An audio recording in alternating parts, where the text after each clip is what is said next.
கனமழையால் அழுகி சேதமடைந்த பயிர்களுக்கு கூடுதல் நிவாரணம் வழங்க வேண்டும் என விவசாயிகள் வலியுறுத்தியுள்ளனர். தஞ்சை மாவட்டத்தில் தொடர்ந்து பெய்த கனமழை காரணமாக 35,000 ஏக்கர் பரப்பளவில் சம்பா தாளடி பயிர்கள் பாதிக்கப்பட்டன. ஒரத்தநாடு அருகே புலவன்காடு சுற்றுவட்டார பகுதிகளில் அறுவடைக்கு தயாராக இருந்த சம்பா பயிர்கள் 1000 ஏக்கரில் பாதிக்கப்பட்டுள்ளது. ஏக்கருக்கு 30,000 ரூபாய் வரை செலவு செய்திருப்பதால் ஹெக்டேருக்கு 17,000 ரூபாய் என அரசு அறிவித்துள்ள நிவாரணம் போதாது என விவசாயிகள் கூறியுள்ளனர்.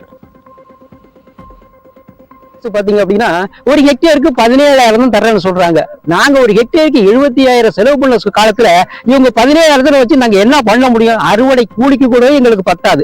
நாங்க கடன் வாங்கி செலவு செஞ்சிருக்கோம். அடுத்து நாங்க எங்க கடன் வாங்குறோம்? எங்கள்கிட்ட வழியே இல்லை. ஏன்னா ஒவ்வொரு முறை இயற்கையால் நாங்க பாதிக்கப்பட்டிருக்கிறோம்.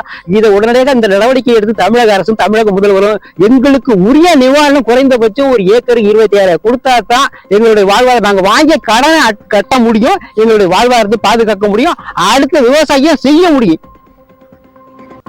அரியலூர் மாவட்டத்தில் பெய்த கனமழையால் மருதையாற்றின் வெள்ள நீர் விளைநிலங்களில் தேங்கி மிளகாய் மற்றும் கடலை பயிர்கள் பாதிக்கப்பட்டுள்ளது.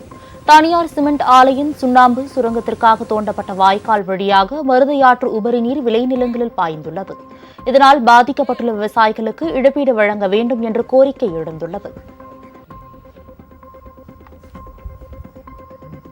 ஒரு 3 ஏக்கர் பயிர் வச்சிருந்தோங்க. இது எங்களோட பட்டா நிலம், புறம்போக்கு நிலமோ மற்ற நிலமோ கிடையாது. இது மட்டும்தான் எங்கள்கிட்ட இருந்த நிலங்க. இப்போ மொத்தமாக பார்த்தீங்கன்னா ஒரு 1/2 ஏக்கருக்கு மேலே கடலை போட்டிருந்தோம். 1 ஏக்கர் கடலை போட்டோம்னா 1/2 ஏக்கருக்கு மேலே அதெல்லாம் அறுத்துட்டு போயிடுச்சுங்க. இதில் இன்னும் பயிர் வைக்க முடியுமாங்கிறது சந்தேகம் தாங்க. ஏன்னா இப்போ இருக்கிறதெல்லாம் ரொம்ப நல்ல விளைச்சல் நிலமாக இருந்துச்சு. இதுக்கு மேலே அவங்க என்ன பண்ணுவாங்க ஏது பண்ணுவாங்கன்னு தெரியல. இது வரையும் பார்க்கவும் இல்லைங்க. மாவட்ட நிர்வாகம் இது வரையும் யாரும் என்ன இதுன்னு கேட்கவே இல்லைங்க. கிட்டத்தட்ட பார்த்தீங்கன்னா ஒரு 3 ஏக்கருக்கு அறுத்துட்டு போயிருக்கு. இதுக்கு முக்கிய காரணமாக இருந்தது பார்த்தீங்கன்னா அதிகப்படியான ஆழமும் மெயின்ஸோட எந்த சேஃப்டியும் இல்லாமல் தாங்க அது காரணமாக இருந்திருக்கு.